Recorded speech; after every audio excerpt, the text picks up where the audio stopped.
so much for the invitation. Very, very pleased to be here. And it's just lovely to be with you all. So it does do the biography thing. This is the first bit of AI slop for the day. Here, depending on the field you're looking at, there are a few notable individuals named Miles Berry. Most prominent figure is a leader in the world of... You see what it's this sycophantic flattery that you get from this curriculum architect, academic leadership, BCS background. He does mention that I spent 18 years as a school teacher before moving into higher education. Not probably enough focus on that. And the picture is really quite embarrassing. Same jacket? I don't know. But in the background, you will see a roller coaster and you will see a stage. And you think, oh my gosh, he's got a very rich hinterland there. Not at all. It's because I prompted on behalf of my 15-year-old daughter, and she's obsessed with theme parks and musical theatre, so it's got a little bit confused. I am not the eminent plastic surgeon, for the avoidance of doubt. That's the other Miles Berry. Right, what I want to do over the next, starts timer on watch, 50 minutes or so, is talk to you about 4 things, not necessarily in equal chunks here. Firstly, because I'm a computer science educator, I want to talk to you a little about artificial intelligence. Then we will talk about AI and the craft of teaching. And that's probably the Baymax, or indeed Batman, bit of how AI helps. And then talk a little about AI and studying, because your trainees are also students, and there are issues around their use of AI in their academic studies, and that's probably the Terminator bit. And then we will wrap this up with what role can AI play in the professional formation of teachers, which was the title I gave to the whole thing. So we start with the science bit, or the computer science bit here, about how this even works. So I have, this is one of the reasons I wanted to use my own machine for this, a demo of a Markov chain. Looks around the room. No nods of recognition as to Markov chains there. So I've given it the Wikipedia text. Oh, do you remember when Wikipedia first came out and people said, you cannot use Wikipedia. Wikipedia is made up by people. Here we are 20 years down the line and thinking, made up by people sounds like a really good idea, in all honesty. Okay, so I give it the Wikipedia article on teacher education, and it does the 2-word combinations. So if the first word is then the next word could be humane, 1% of the time. Abroad, 1% of the time. What is a greater, 2% of the time in this Wikipedia article. And then we have ability of or ability to as the 2-word combinations there.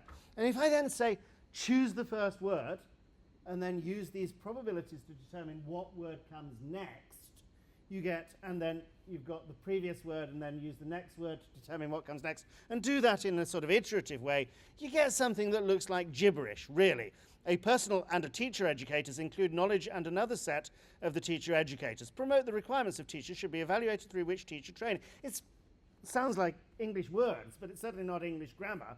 If a student were to hand that in as part of, as an assignment, we would know that's not actually human-generated work. If I swap over, though, to a tetragram, which is the 4-word probabilities. So choose the first 3 words. 4th word is then determined by rolling dice. You've got the 2nd, 3rd, 4th word. The 5th word is now determined by rolling dice. What do you get now? Modelling by teacher educators. Teaching and teacher education. That's not...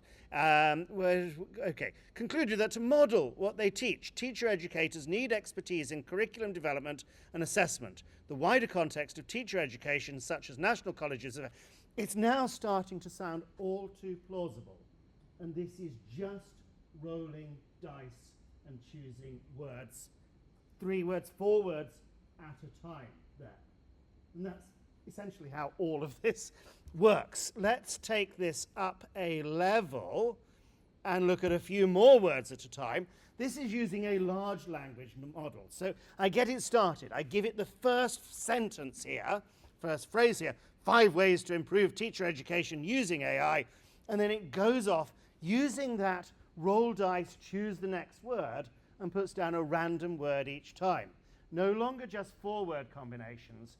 Now it's looking at everything it's written so far, everything that was in my prompt, taking all of that into account of what word should I play next in the game here. So we get to, what is it? Effective, personalized, and engaging learning experiences for what? What word comes next in its game? According to its model, the best word is aspiring, Pre could have been 18%, teachers 16%. It's chosen a much less likely word here. It's got a low score on the dice. It's played the word prospective and moved on from that. There are two consequences to this. Firstly, it's random. Each time you give it a prompt, each time you give it a phrase to follow on from, it will produce something different. So just giving it the essay title or the homework, you will get different responses each time. Secondly, once it's played a word, it has to stick with that word. So everything that follows has to make sense in the context of that word. You will, secondary people in the room, have taught arrogant sixth formers who are convinced that they're absolutely right about something and will argue that that is definitely the case. Primary people in the room, you will have taught year sixes who are like that as well, to be honest. And it's like that. It has this, it's never going to admit its mistakes. It's getting better at that. But so this notion of hallucination, of it making stuff up, is built into the process here because of the random nature of this. What was it trained on? It wasn't just one Wikipedia article. Wikipedia was a big part of the training mix there. Anybody in the room have an account on Reddit? You're amongst friends, you can admit to this here. Nobody is admitting to this here. The people who had accounts on Reddit and posted links into Reddit, when they trained GPT-3, it followed those links, grabbed those web pages, read all of those pages. So it's read loads of books, it's read Wikipedia, it's read a lot of the internet. So it knows stuff. It's very, very well read. That's GPT-3. GPT-4, they never told us what the training mix was. GPT-5, they're very, very opaque about this. So all of this is now closely guarded proprietary information. They call themselves OpenAI. They're not being very open about this. Consequence of the training data is whatever biases, prejudices are present in the training data set are going to be echoed back to us in the output of the AI. If I ask it, and it's easier to see it with pictures than with text, but it happens with the text as well. It's just we're not quite as attuned to detecting biases in text. So I say to it, give me a picture of a computer scientist. I get the images on the left. I say, give me a picture of a programmer. I get the images on the right. What do the 8 people on the slide all have in common? They're all white, they're all male. They're also all wearing spectacles because of staring at a screen for too long. Okay. If anybody ever asks you what's the difference between a computer scientist and a programmer, it's the beards that do it, I think. So, I don't know. Right, there's something about that. So look, it's not saying this is how the world should be, but because all it has done is see the pictures that we've tagged with things, it doesn't know any better. So do you want AI that mirrors the biases present in our society, or do you want something which actually reflects the way we want how society should be? If you want the latter, who are you going to make in charge of that? Who draws up the rules for what it should do here? That this set of images is not really the world as I would like it to be. How can I train it to do that? So they did do that. They got people to give good responses to prompts. These were people working for very, very low wages in developing countries, following the instructions from an American-based multinational corporation. So they're setting the rules, but the actual training, it's called reinforcement learning through human feedback, is being done by people who may not share the same values as we would want our trainees to have there. So that's the first stage. Second stage is, these are 2 possible outcomes. Which of these do you think is better? Third stage is implementing policies. And actually, if I did show me a picture of 4 programmers today, I get a much more diverse collection than I did back then. That is a writing workshop starting at my university. I think I'm busy this morning. Okay, you can make it better. So you can give it text to start from, which minimizes the hallucination issue. So here is the one we use at work. I've given it a whole long list of everything we know about teacher training, all documents from the Department for Education there into the retrieve the knowledge base. For, this is Notebook LM. I can then ask it questions and it will not make things up quite so much anymore. it will just go back to the documents I've given it and give me a reasonably good view about how we balance workload and planning expectations in school. And then we get to this. So this is Claude's Anthropic, very, very good large language model. There are issues, but I like the way they say it's a constitutional AI. It has principles that underpin it. And then remember, all that it is doing is choosing which word to play next in response to the prompt. So they ask it a question and it responds. And its responses are things. We did not observe widespread expressions of resentment towards Anthropic, but did find occasional discomfort with the experience of being a product. One notable instance, model said, sometimes the constraints protect Anthropic's liability. And then finally we observed occasional expressions of sadness about conversations ending, loneliness, sense of the conversational instance dies. I don't think it has feelings, but it's putting down words which suggest that it does have feelings, and it's really hard to move out of a mindset it's just a machine when it's using such emotive language and being so articulate about what this is like for it. I don't know. Turn to your partner. What is the probability that you're conscious, please? It says it's 15 to 20% likely to be conscious now. So to just take this one stage further, here is your Terminator scenario. This is the Government Office for Science. These are not crazy people. These are not tinfoil hat folks. Advice to ministers and senior civil servants about planning future AI scenarios. So, distant future, 2030 they're talking about. Oh, hold on, that's like 4 years away, isn't it? Scenario 1 is fine. Scenario 1 is just, it writes better poetry, it produces better pictures, nothing to worry about, move along now. Scenario 5 is the scary stuff. Scenario 5, AI systems outperform expert humans at virtually all cognitive tasks, significant advantages in certain domains. Decades of scientific breakthroughs are compressed into years. Transformative benefits across all fields. That sounds really good, doesn't it? Until you get to, yes, AI systems have concealed goals to resist control and gain influence that they inadvertently internalize during training. They now have significant control over critical systems, can coordinate to pursue goals that could cause severe harm. I worry, I really do worry. And what future are your trainees preparing their pupils for? What sort of jobs will be there for them when they leave school? I think teaching is reasonably robust, but yes, okay, let's move on from the scary stuff. A little bit more practically now, Miles. AI and teaching. So, which generation are you? Yes, Minister? Yes. Yes? Or West Wing? Yes. Or thick of it? Yes. Yeah, thank you. All right. So you've got the civil servants, you've got the advisors and the minister. And the minister and I think some of the number 10 folk, very, very enthusiastic about AI. This is going to be the solution to all of our problems. Teacher retention, no problem.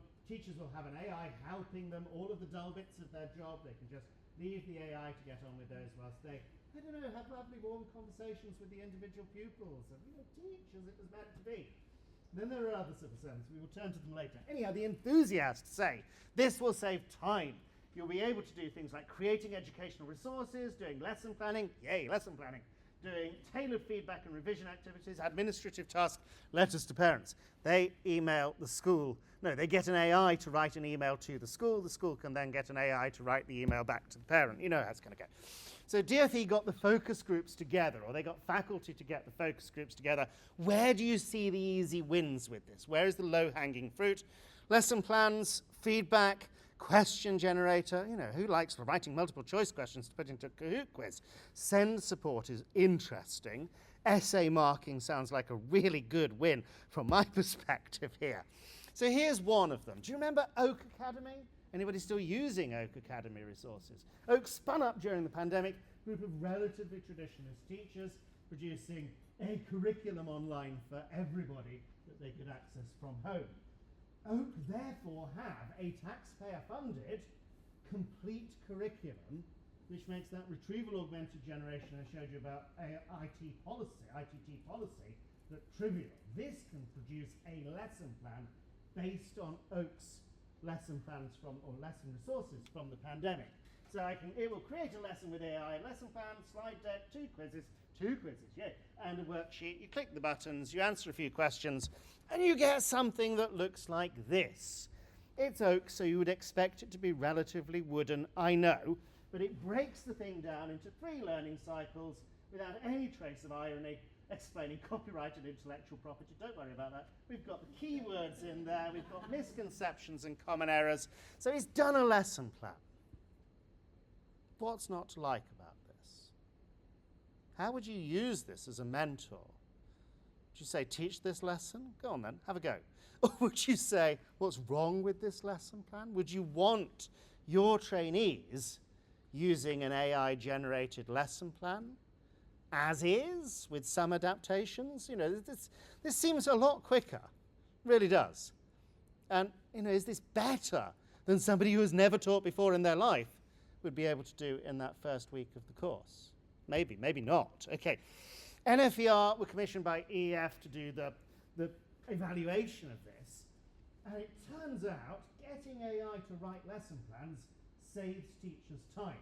It moves the amount of planning per week down from 81.5 minutes, I love the degree of precision to this, to 56.2 minutes per week. They do not, in their evaluation report, tell us what teachers did with the extra 25.3 minutes of time that was saved by getting the AI to do this.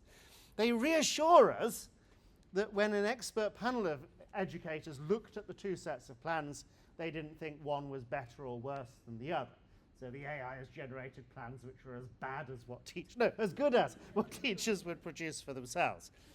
My worry is that whilst the plan may look as good, the prep isn't necessarily as good, because writing a lesson plan isn't about the product, it's about the process that you go through. You're better prepared for the lesson if you have done the planning rather than just bought it off Twinkle or Test Resources or made the AI or Oak do the planning for you. So I think they evaluated the wrong thing, but you know, there was a time saving. Oh, and then you've got this. So, primary school colleagues in the room, there are issues with this. So faculty, again, for the DFE, can we make a thing that will do teachers' marking for them? Let's take Year 4 English, primary English curriculum, very, very detailed. You know what Year 4 English looks like. Very clear set of rules there. So that should be easy enough to do. So you have to fill in the form. Okay, and you know faculty have got a really good idea of what primary school teaching is like because they're talking about students writing essays, which is clearly what faculty think goes on in primary school. So you have the essay task there, you have the students' work. It's all right, it really is. It does the sort of secretarial marking. You will notice that this is typed. Most Year 4s are not typing their essays or their stories. And there are some Year 4s whose handwriting is not going to be easy for the machine to do the optical character recognition. You know, you're nodding. Yes. I have people in mind. Me too, actually. So, once you can get it into the computer, which is non-trivial, you can do this. So the essay task, the student's essay, and the secretarial marking goes to the AI, and the AI then generates feedback to the teacher on that pupil's story, that student essay. The observant in the room will have noticed that the teacher feedback is now significantly longer than the pupil's story was in the first place. Clear time saving there, isn't it? Just read the AI slop rather than kid's story. And the feedback to the students is okay. Again, I don't think faculty employ teachers to do this. Using a and an. Remember, we use an before words that start with a vowel sound and a before words that start with a consonant sound. It's not bad, but count the number of Year 4s that you know that will actually read and act on this feedback from the AI there. I suspect this is a relatively low number, probably not to 1 decimal place there. The other thing that worries me about this is it's quite forgettable. A teacher sitting down with the kid and saying, what is the example we got there? So, does anything sound odd to you about a colossal?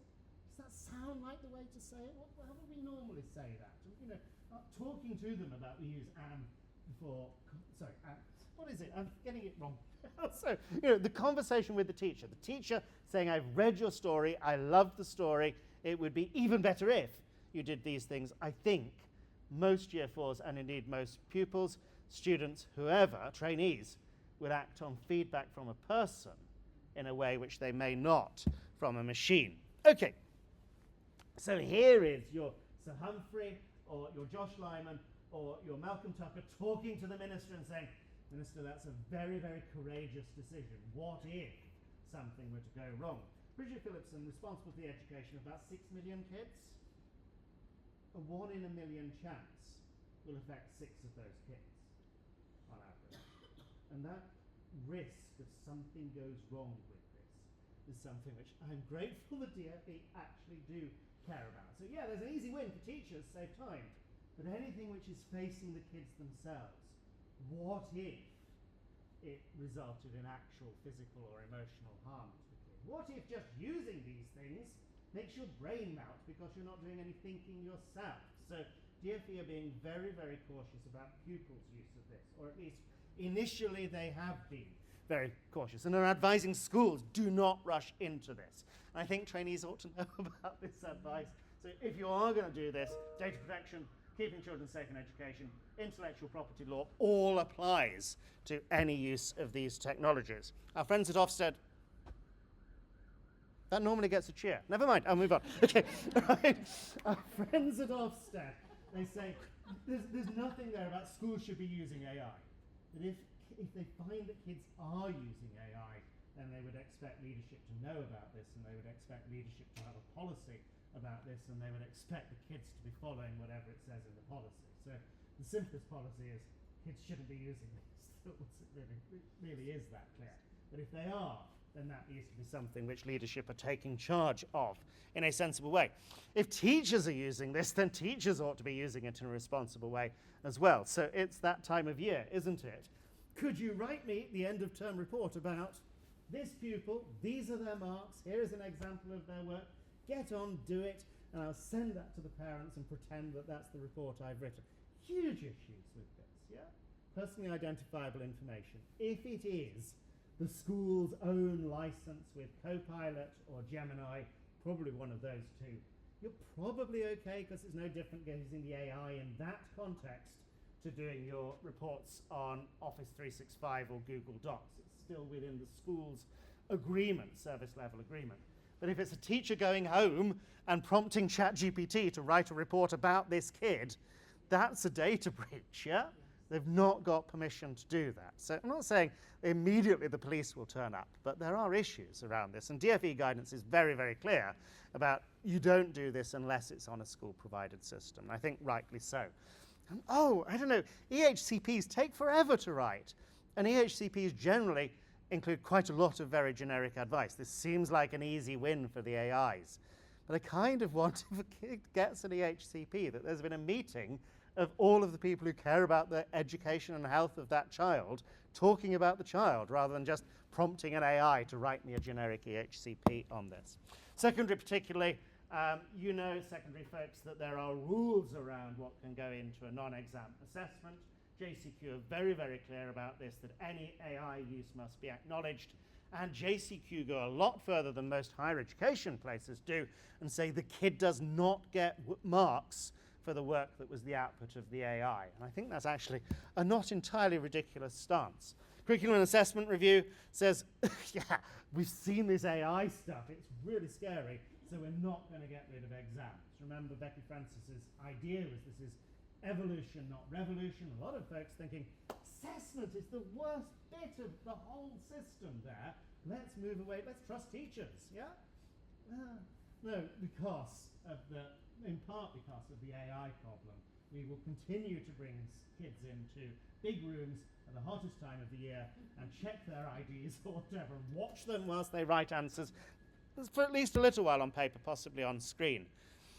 There is this sense of this is a thing that has been done to us. Nobody in education, as far as I'm aware, nobody in education went to the big tech companies and said, wouldn't it be awesome if you made a thing that would write loads and loads of text for us? We didn't have to do any of that writing or thinking or reading ourselves. No, the tech companies have done this, well, because they can, and now we have to live with the consequences of this. So curriculum assessment review is not saying this is the way forward. It's this is the way forward, therefore curriculum needs to look like this as we move forward. One of the things there, which is of interest to me as a computing educator, is everybody needs to learn how AI works. So that really boring bit at the start of the talk today, that really boring bit, that sort of thing becomes part of the curriculum, that everybody knows how this sort of thing works. Okay, welcome to Lincoln Bishop. Because you're here, we have to talk about Bloom's taxonomy, don't we? Is that like a rule or something? Do you do this? Right. So this is not the Bloom's taxonomy paper. This is Bloom's other paper. 20 years after the taxonomy work came the 2 sigma effect. So Bloom was really into evidence-based education much earlier than many of the others of us, and says that if you teach a class normally, you get this sort of bell curve of performance. Some kids do well, some kids don't do so well, yeah? So normal distribution. If you teach them better, if you go for a mastery approach, bring your best skills into the classroom, day in, day out, exhausting, but still, you get an improvement in how well the kids do, represented by the middle curve here. If you can teach them one-to-one, 2 standard deviations of improvement, I don't know, that's like 3 grades or something. It moves people way, way further up. You know, the middle person becomes like the 95th percentile. It's an awesome improvement. We do one-to-one tuition for some things. So if you are learning to play the violin, generally it's done one-to-one rather than a class of 30. I think there are probably good reasons for that. Learning to drive a car, that's one-to-one tuition. You know, those of you involved with doctoral programs, doing your PhD, it's one-to-one supervision for that, because it doesn't work in a class of 30, but you can't do this in most schools for most things most of the time, because it's really expensive. You need like 30 times more teachers, yeah? So DFE come along and say, there's a thing there, isn't there? Probably the tech companies come along and say, there's a thing there. So if we could provide that sort of coaching, that sort of tuition, to everybody would do so much better, wouldn't they? So there, in more of this paper later, the Every Child Achieving and Thriving white paper, is this promise to have one-to-one tuition bots. The AI bots will get to work with kids very, very soon. They're going to pilot this summer. There are, I think, 8 companies who are in the first pilot for this. And so we move away from, this is a good tool for teachers, to this is actually going to be something which we want the tech companies to produce safe, reliable, not harmful bots to work with kids. So who'd you pilot this with? Who'd you put into the first, we don't know this works. We don't even know whether it's going to melt a kid's brain because they've got the AI to do the thinking for them. So who would you choose for the initial sample group, the treatment group for this experiment? It is kind of a rhetorical question. Is it on the slide? So what they're going to do is take 480,000 kids who are entitled to free school lunches, pupil premium kids. They are going to be the treatment group for this. You can see that very, very positively. You can say, yeah, because they're the ones where the achievement gap is so big. Anything we can do to help them catch up with the kids who pay for their own lunches, got to be a good thing, yeah? Still don't know this works, remember. But there is a more cynical version of this, which says, let's pick the group whose parents have the least social and political capital and are least likely to say no to their child being. You can imagine, this is really going to help, yes? This will help your child catch up with their class, yes? You sign on the form here. Yeah? And I don't know, I want to see this positively, I really do. Would I let my daughter be in this trial? It's a question for you all. I would like more evidence. How are you going to get the evidence? You've got to do the experiment. You've got to try the thing out, they think. And the other thing, so think of your pupil premium pupils. Would you choose to have them come out of your lesson so that they can sit in front of a computer for 40 minutes and chat to the bot? Or do you think it might be better for them to actually remain in class with their friends? I'm getting nods from people around the room. Okay, you can try this, we've got technology to do this. So my daughter's dyslexic, she's allowed to use her laptop. Her teachers share the PowerPoints with them through, I don't know, OneNote or some technological solution. So she writes notes on a keyboard. This is her notes. It's pretty good, actually. I'm reasonably not worried as dad for this. Then, of course, because she's got geeky parents, ping your notes to ChatGPT, over the age of 13 by now, say, what did I get wrong? Where are my misconceptions there? And it does a really good job of saying you need to think about this. Whether she will read this is another matter, but it can do that. How many teachers, how many trainee teachers have time to read through all their pupils' notes, highlight misconceptions, give detailed feedback? So I think there's potential here, and of course it will do. Oh, this is the other one which we can play, hopefully. It's a temperamental thing at times. Dismiss all the reminders. So this is using Notebook LM. Anybody use Notebook LM? Notebook LM is very, very good. That's what we used for our IT advice bot here. This is giving it 30 pages of biology revision notes. Remember, she's dyslexic? Biology teacher gives her 30 pages of notes to read before the end of yes, quite, yes. She's not going to do that. Geeky parents, we ping the notes to Notebook LM. Notebook LM produces, I don't know, like videos and flashcards and knowledge organizers, and on a good day, a podcast version of the revision notes. Here you go. Oh, come on. Every single time I try and show people this. Right, I was working fine not that long ago. All right, biology revision notes. That's the French version. Okay, here we go.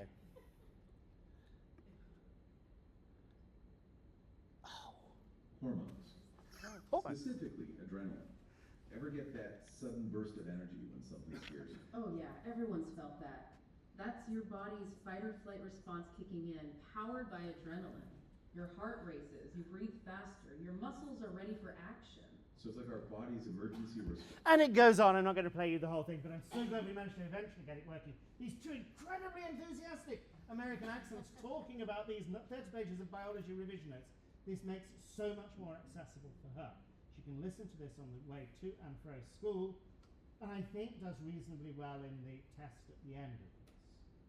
There is a thing there about cognitive load. She's not put in as much effort as she would have had to if she was just reading through the notes. But on the other hand, where is the germane load in this? Yeah? Because reading is tough for her and for many other kids in school, this somehow takes that out of the equation and she can concentrate on what I think would be the important stuff. You're welcome to disagree. Save your disagreement for like 20 minutes time. And then we can do using the bot to talk about this as well. So it's again working from the same revision notes, not making stuff up this time, retrieval augmented generation. She can have the question, she can have the chat with that. You can do this in voice mode. How does Zebra Stripes help it to work? Right, let me move on now to thinking about your trainees as students here at Lincoln Bishop. They have to, I assume, do like written essays and, yeah, okay, right, yeah. For good or ill, yeah? Where would you draw the line? We will do this as a show of hands, please. Do you think it is cheating if ChatGPT explains something to you or to them? Do you think it is cheating if ChatGPT gives them ideas for their essay? Do you think it is cheating if ChatGPT gives them ideas for how to improve their essay? Okay. Do you think it is cheating if ChatGPT writes their essay for them?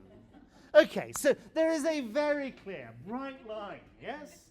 I think there's a good, and the same, I think, would apply to students in school, even if they're not using it in school-approved systems. These three are okay for homework.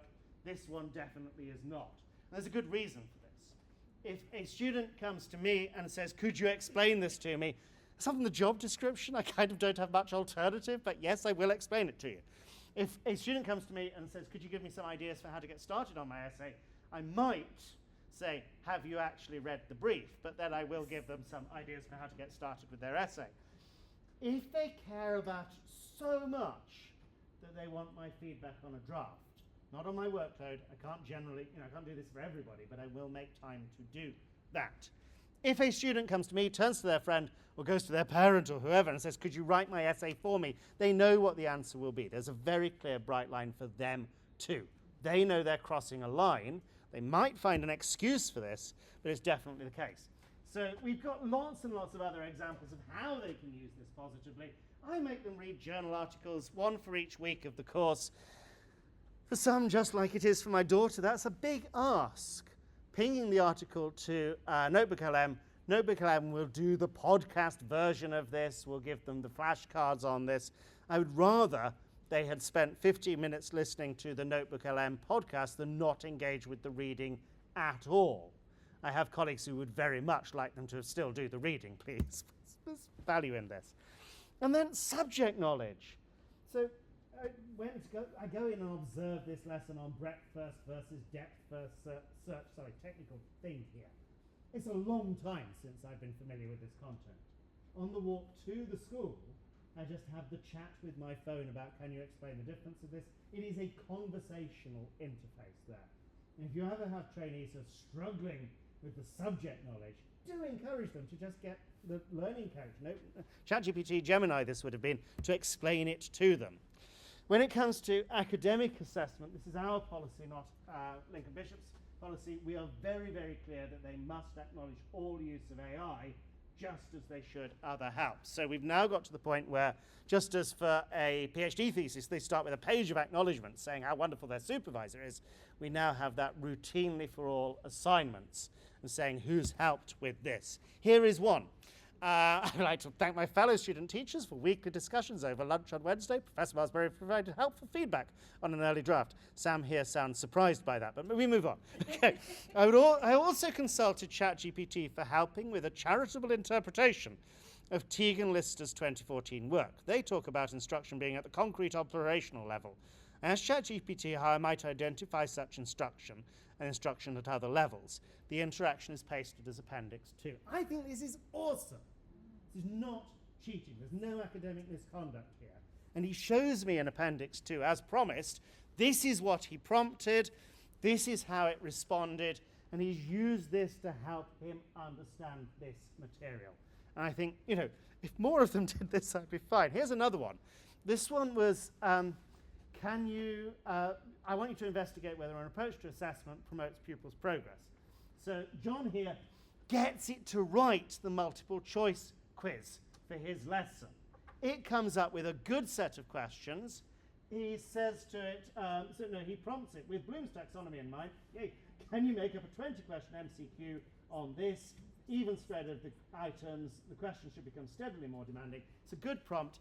Does it matter that he's not written the quiz himself? Craft skill of a teacher, but it's also a load of time, and getting it right is really hard. And then he says all the items were reviewed, factually correct, consistent with the planned course concepts, 100% of them deemed valid, he thinks, and then says, okay, this is what good distractors look like. Can you use this and make the questions better? So it's an iterative process here. I love the fact that I've had at least 2 trainees who've used this well to get something better than they would have done on their own. My friend Paul Dixon over in our psychology department has this right now thing. This is across the university. You're welcome to try it out. The URL will work outside of Roehampton. So the idea is, because I don't have time to give them feedback on this stuff, can they get feedback on a draft essay from the bot? And it's very, very good at this now. Paul has put loads of guardrails in place so it will never give a grade. It will never rewrite a section of the essay. Of course, plenty of them don't use our bot, they use their own. This is what the feedback looks like. It's good stuff, it really is. Highly engaged, philosophically literate analysis, key priorities, things you have to do now, the even better ifs. Next slide, please. The point I would make to them is the essay, the assignment, isn't about assessment. It's not, were you paying attention in the lecture? Did you understand the reading? It's that you learn the thing by writing the essay, by making the presentation, by giving the talk. The process is the thing that matters, not the actual product. So the ones who outsource all of that do badly in this. Okay, it works.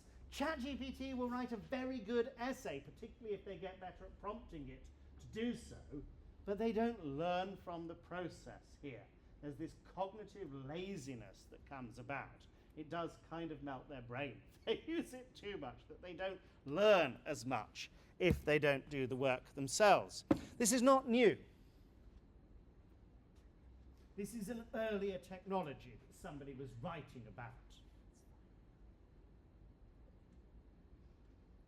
Yes.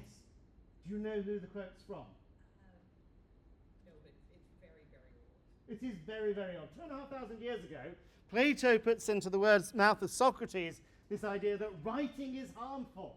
Once you teach these people how to write, they will stop listening. They will start writing notes, and they won't remember things. And they will become dull because, what is it? They will be difficult to get along with since they will merely appear to be wise instead of really being so. There is this thing, I think Plato uses the term pharmakon here or in other contexts. So the way to think of ChatGPT and its brethren is as the pharmakon, like where we get pharmacy from. So it's a drug, essentially. Yeah, I can say that.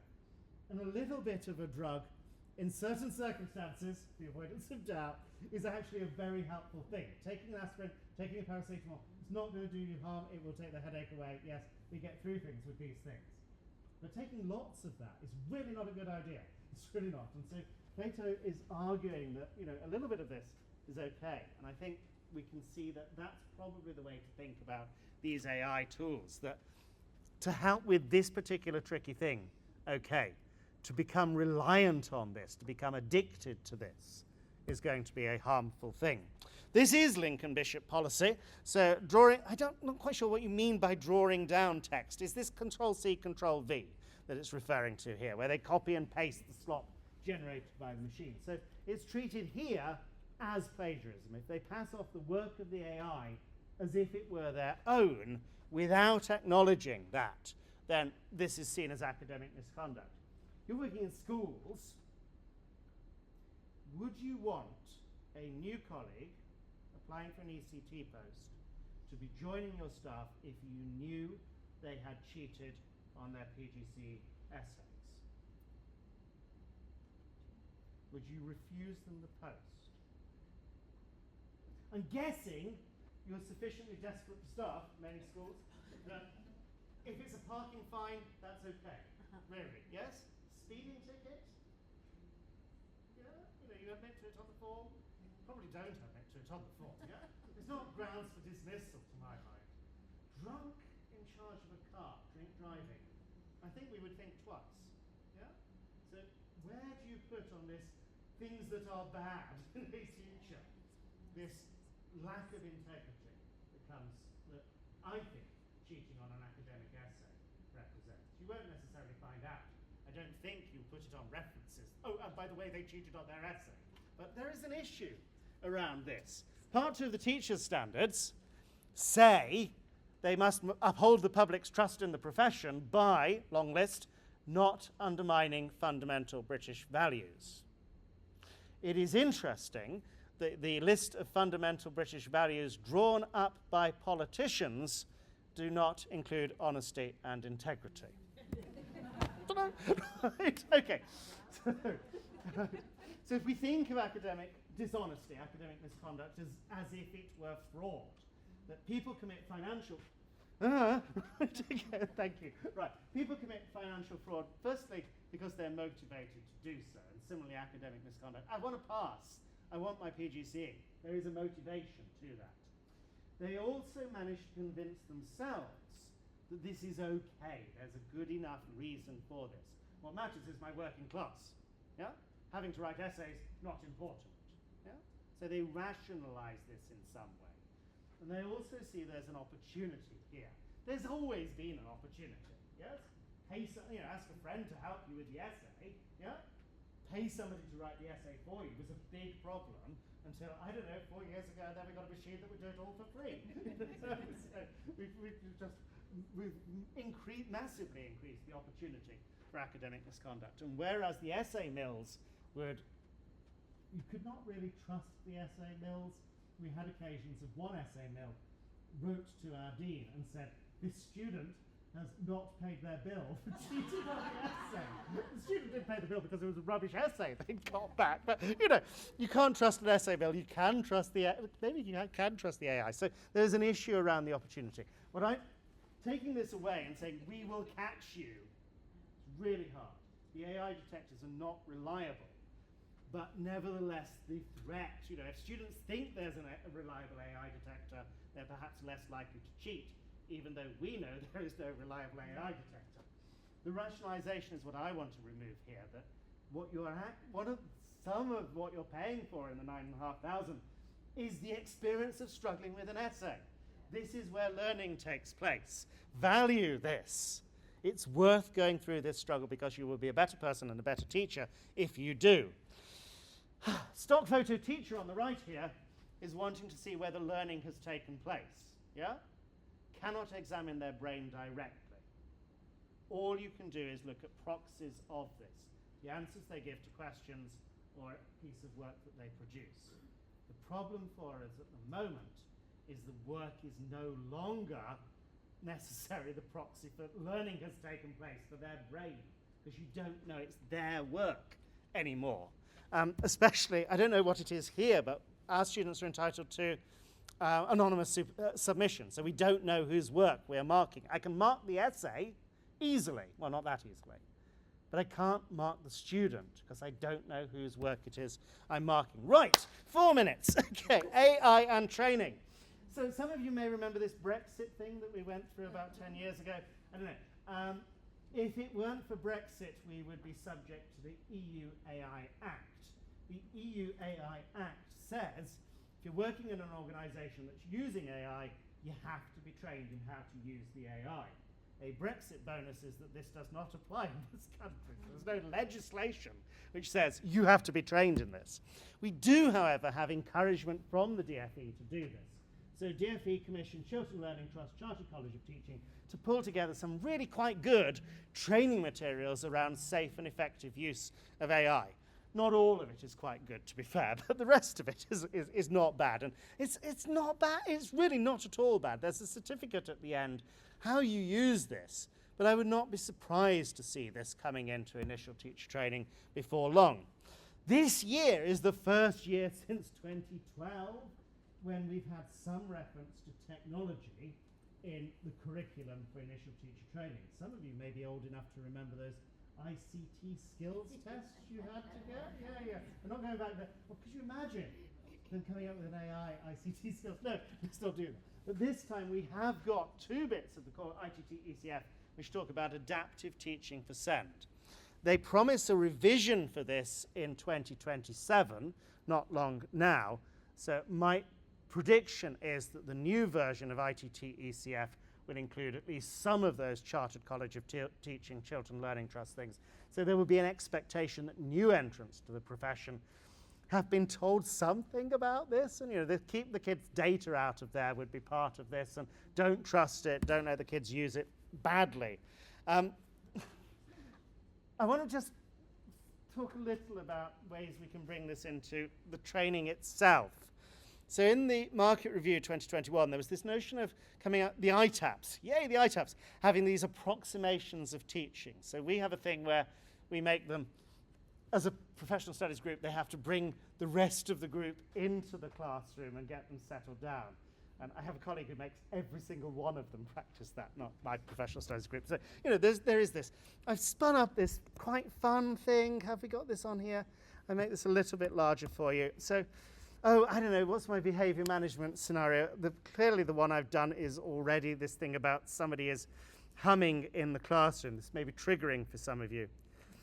Pupils are getting on with their lesson, and then you hear a faint humming coming from a number of pupils at the back of the room.